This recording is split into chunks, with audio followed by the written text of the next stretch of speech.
நம்ம வாழ்க்கையில எவ்வளவுதான் சாதிச்சாலும் சரி, எத்தனை இலக்குகள் அடைஞ்சாலும் சரி, மனசுக்குள்ள எங்கேயோ ஒரு மூலைல எப்பவுமே ஏதோ ஒண்ணு முழுமையாகாத மாதிரி ஒரு உணர்வு இருந்துகிட்டே இருக்கும் இல்லையா? அது ஒரு பெரிய சத்தமெல்லாம் போடாது. ஆனா விடாம நம்ம கூடவே வந்துகிட்டே இருக்கும். எல்லாத்தையும் சரியா செஞ்ச பிறகும் இன்னும் ஏதோ ஒண்ணு மட்டும் கை கேட்டாம விலகி போயிட்டே இருக்கிற மாதிரி ஒரு ஃபீலிங். அந்த அமைதியான ஆனா ஆழமான உணர்வை தான் நாம இன்னைக்கு கொஞ்சம் ஆழமா புரிஞ்சுக்க போறோம். சரி, ஒரு நிமிஷம் யோசிச்சு பாருங்களேன். இந்த முழுமையற்ற உணர்வு, ஒருவேளை அது நம்மளோட தனிப்பட்ட தோல்வியே இல்லைன்னா, நாம யாருங்கிறத பத்தி நமக்கே ஒரு தப்பான புரிதல் இருக்கிறதால வரதா இருந்தா எப்படி இருக்கும்? நாம யாருன்னு தப்பா நினைச்சுக்கிட்டதால தான் வாழ்க்கை முழுக்க இப்படி ஒரு தீராத தேடல்ல நாம மாட்டிட்டு இருக்கோமா? ஒருவேளை இது நாம சரி செய்ய வேண்டிய ஒரு பிரச்சனையே இல்ல, ஆனா நம்மள நாமே சரியா புரிஞ்சுக்கிறதுக்கான ஒரு வழிகாட்டியா இருந்தா? வாங்க, இதுக்குள்ள என்ன இருக்குன்னு இன்னும் கொஞ்சம் ஆழமா போய் பார்க்கலாம். நம்ம அனுபவத்தோட அடித்தளமே ஒரு பிரிவினையில தான் ஆரம்பிக்குது. சின்ன வயசுல இருந்தே நான் இங்க இருக்கேன், எனக்கு வெளியே உலகம் அங்க இருக்குன்னு தான் நம்ம கத்துக்கிறோம். இந்த நான் ஒரு சின்ன வட்டத்துக்குள்ள அடைக்கப்பட்ட மாதிரி பலவீனமானதா ஏதோ குறை இருக்கிறதா நம்ம பார்க்கறோம். அந்த வெளியே இருக்கிற உலகம் தான் அந்த குறைய சரி செஞ்சு நமக்கு முழுமையை கொடுக்கும்னு நம்ப ஆரம்பிக்கிறோம். இந்த ஒரு நம்பிக்கை தான் வாழ்க்கை முழுக்க அந்த முழுமையை வெளியே தேடி ஓட வச்சுக்கிட்டே இருக்கு. இது ஒரு முடிவே இல்லாத ப்ராஜெக்ட் மாதிரி ஆகிடுது. நம்ம தேடல்ல இருக்கிற மிகப்பெரிய சவாலே இங்கே தான் ஆரம்பிக்குது. இங்க ஒரு பெரிய முரண்பாடு இருக்கு பாருங்க. ஒரு பக்கம் நம்மள உண்மையான இயல்பு, அதுக்கு எந்த குணங்களும் கிடையாது, அது எந்த வேலையும் செய்யறது இல்ல, அது எப்பவுமே மாறாதது, ரொம்ப அமைதியானது. ஆனா இந்த மாறாத உண்மையை கண்டுபிடிக்க நம்ம பயன்படுத்துற கருவி நம்ம மனசு. அது எப்படிப்பட்டது? அதுக்கு இது பிடிக்கும் அது பிடிக்காதுன்னு 1000 விஷயங்கள் இருக்கு. அது ஒரு செகண்ட் கூட சும்மா இருக்காம பரபரப்பா குடிக்கிட்டே இருக்கும், நிமிஷத்துக்கு நிமிஷம் மாறிட்டே இருக்கும். இந்த இரண்டுக்கு நடுவுல இருக்கிற இந்த அடிப்படை வேறுபாடு தான் நம்ம தேடல்ல ஒரு பெரிய சிக்கலை உருவாக்குது. இதை இன்னும் அழகா ஒரு உதாரணத்தோட புரிஞ்சுக்கலாம். இது எப்படி இருக்குன்னா, அலை அடிச்சுக்கிட்டே இருக்கிற ஒரு ஏரியால நம்மளோட தெளிவான முகத்தை பார்க்க முயற்சி பண்ற மாதிரி. இப்ப சொல்லுங்க, இங்க பிரச்சனை நம்ம முகத்திலேயோ இல்ல அந்த பிரதிபலிப்புலயும் கிடையாது. பிரச்சனையே அந்த கொந்தளிப்பா இருக்கிற தண்ணியில தான் இருக்கு. தண்ணி அமைதியானா மட்டும்தானே பிரதிபலிப்பு தெளிவா தெரியும். அதே மாதிரிதான் நம்ம உண்மையான அமைதியான இயல்பை நம்ம உணரணும்னா, முதல்ல நம்ம மனசுங்கிற அந்த தண்ணி அமைதியா தயாரா இருக்கணும். அப்போ அந்த மனசை எப்படி தயார்படுத்துறது? அந்த கொந்தளிப்பான நீரை எப்படி அமைதிப்படுத்துறது? பழங்கால ஞானிகள் உண்மையான அக விடுதலையை அடைஞ்சவங்க கிட்ட சில பொதுவான மனகுணங்கள் இருக்கிறத கவனிச்சாங்க. அந்த குணங்கள் ஏற்கனவே நம்ம கிட்ட இருக்கிற உண்மையை பார்க்கறதுக்கு மனதை தயார்படுத்துற ஒரு கருவி மாதிரி செயல்படுது. அப்படிப்பட்ட 5 முக்கியமான குணங்களை பத்தி தான் நாம இப்ப பார்க்க போறோம். அந்த 5 குணங்கள் இதோ.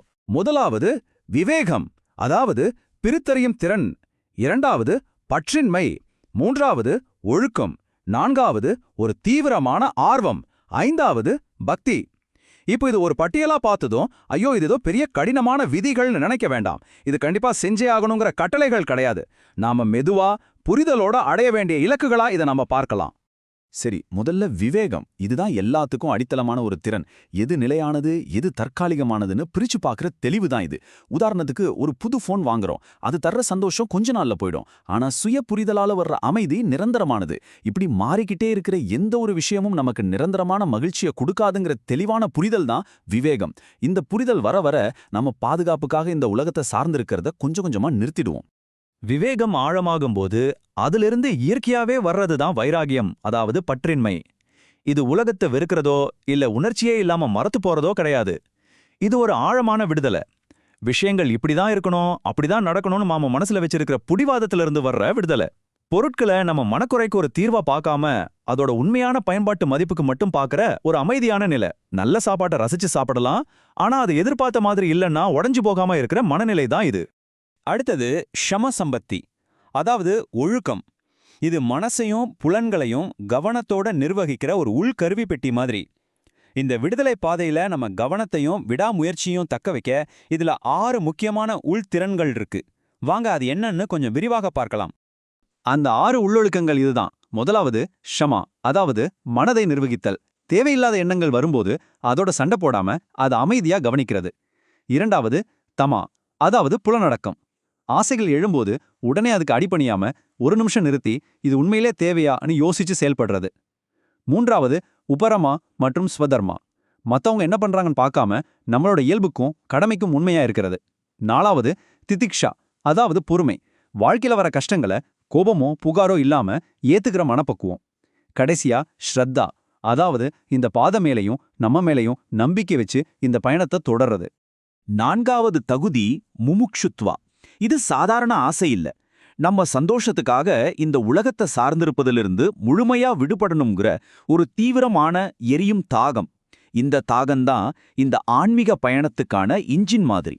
நாம சோர்ந்து போகும்போதெல்லாம் இந்த தாகம்தான் நம்மள மறுபடியும் எழுப்பி நிறுத்தி உலகத்தோட நிபந்தனைகள், அழுத்தங்கள் எல்லாத்தையும் தாண்டி நம்மள முன்னாடி கொண்டு போற சக்தி. கடைசியா பக்தி. இது கண்மூடித்தனமான நம்பிக்கை இல்லைங்க, இது தெளிவான புரிதலிலிருந்து வளரும் உண்மை மீதான அன்பு மற்றும் பாராட்டு. இந்த பிரபஞ்சத்தின் செயல்பாட்டை பார்க்கும்போது எல்லா உயிரினங்களும் எல்லா நிகழ்வுகளிலும் ஒரு தெய்வீக ஒழுங்கு இருக்கிறத பார்த்து வியக்கிற ஒரு பணிவான மனநிலை. இது அறிவிலிருந்து பிறக்கும் அன்பு. இயற்கையோட அழகை பார்த்து நமக்கு வர்ற அதே பிரமிப்பு வாழ்க்கையின் நியதியை புரிஞ்சுக்கும் போது பக்தியா மாறுது. சரி, நாம இப்போ இந்த 5 குணங்களையும் தனித்தனியா பார்த்தோம். ஆனா இதுல ஒரு ஆழமான, வெளியே தெரியாத ஒரு அமைப்பு இருக்கு. இது ஏதோ ஒரு செக்லிஸ்ட் மாதிரி தனித்தனியான குணங்கள் கிடையாது. இது ஒன்னோட ஒன்னு ஆழமா பிணைக்கப்பட்ட உயிரோட்டம் உள்ள ஒரு அமைப்பு.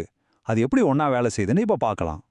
ஒவ்வொரு குணமும் மற்ற குணங்களை ஆதரிச்சு வலுப்படுத்துது.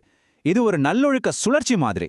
இத பாருங்க, விவேகம், அதாவது எது நிரந்தரம் எது இல்லைங்கிற தெளிவு, அது பற்றின்மைக்கு வழிவகுக்குது. உலக விஷயங்கள் மேல பற்றின்மை வந்தா மன ஒழுக்கம் ரொம்ப சுலபமாகுது இல்லையா? இந்த எல்லா முயற்சிக்கும் தேவையான ஆற்றலை அந்த தீவிர ஆர்வம் கொடுக்குது. இந்த புரிதல் ஆழமாக ஆழமாக அது பிரபஞ்சத்தின் மீதான ஒரு பாராட்டாக, பக்தியாக மலருது. ஒண்ணு இல்லாம இன்னொன்னு முழுமையடையாது. ஆக இந்த விளக்கத்தோட மிக முக்கியமான ஒரு பகுதிக்கு வந்திருக்கோம். இந்த ஸ்லைடை நல்லா கவனிங்க. இந்த தகுதிகளோட நோக்கம் உங்களுக்கு புதிதாக எதையும் சேர்க்கிறது இல்ல, மாறாக உங்களிடமிருந்து சில விஷயங்களை கழிப்பதுதான். இது ஒரு புதிய ஞான பெற்ற ஆளுமையை உருவாக்குவதற்கான முயற்சி இல்ல. இது நம்மகிட்ட இருக்கிற தவறான அகங்காரத்தை, அந்த நான் முழுமையற்றவன் என்ற தப்பான அடையாளத்தை கொஞ்சம் கொஞ்சமா களைப்பதற்கான ஒரு செயல்முறை. சொல்லப்போனா இது கத்துக்கிறத விட நாம ஏற்கனவே தப்பா கத்துக்கிட்டதை மறப்பது பத்தியது. இதோட இறுதி இலக்கு மனதை அமைதிப்படுத்துவதுதான். ஏன்னா அப்போதான் நம்ம எப்பவுமே இருந்துகிட்டு இருக்கிற அந்த மாறாத அமைதியான விழிப்புணர்வை நாம உணர முடியும். இந்த பயணம் நாம இல்லாத ஒன்றை அடைவதற்கான பயணம் கிடையாது. நாம ஒருபோதும் இழக்காத, ஏற்கனவே நம்ம கிட்ட இருக்கிற அந்த விடுதலையை உணர்வதற்கான பயணம். இதுவரைக்கும் நாம பார்த்த இந்த தத்துவங்களை எப்படி நம்ம அன்றாட வாழ்க்கையோட இணைக்கிறதுன்னு பார்க்கலாம். நம்ம வாழ்க்கையில வர்ற பிரச்சனைகளை சுமையா பார்க்காம எப்படி வளர்ச்சிக்கான வாய்ப்புகளா மாற்றி பார்க்கறதுன்னு இப்ப புரிஞ்சுக்கலாம். இந்த அட்டவணைய பாருங்க. உதாரணத்துக்கு, ஒரு வேலையில எதிர்பார்த்த பதவி உயர்வு கிடைக்காம ஏமாற்றம் வரும்போது அது அந்த பதவி மேல நாம வச்சிருந்த பற்றை கைவிட ஒரு வாய்ப்பு. ஒரு கடினமான ப்ராஜெக்ட் வரும்போது புகார் சொல்லாம அதை பொறுமையா ஏத்துக்க இது ஒரு வாய்ப்பு. கோபத்துல ஒரு வார்த்தை சொல்ல தோணும்போது ஒரு நொடி நிறுத்தி அமைதியா இருக்க இது ஒரு வாய்ப்பு. யாராவது உங்களை குறை சொல்லும்போது அதை தனிப்பட்ட தாக்குதலா பார்க்காம அது அவங்களோட கருத்துன்னு விலகி இருந்து பார்க்க இது ஒரு வாய்ப்பு. இப்படி வாழ்க்கை நமக்கு அனுப்புற ஒவ்வொரு சவாலும் இந்த குணங்களை வளர்த்துக்க ஒரு கண்ணாடி மாதிரி நமக்கு உதவுது. அப்போ நம்மகிட்ட இருந்த அந்த குறை உணர்வுக்கு காரணம் நம்மகிட்ட ஏதோ ஒரு பகுதி இல்லாதது இல்ல, அது ஒரு மேகம் மூடிய பார்வைதான்.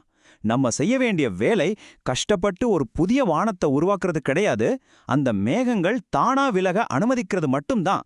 அந்த தெளிவான முழுமையான வானம் எப்பவுமே அங்கதான் இருக்கு. இறுதியா இந்த ஒரு கேள்வியோட உங்களை விட்டு செல்கிறேன். ஒருவேளை இந்த முழுமையற்ற உணர்வு என்பது தீர்க்கப்பட வேண்டிய ஒரு பிரச்சனையே இல்லாம அது ஏற்கனவே உங்களிடம் இருக்கும் முழுமையை நோக்கி உங்களை மென்மையாக வழிநடத்தும் ஒரு வழிகாட்டியாக இருந்தா எப்படி இருக்கும்? கொஞ்சம் யோசிச்சு பாருங்க.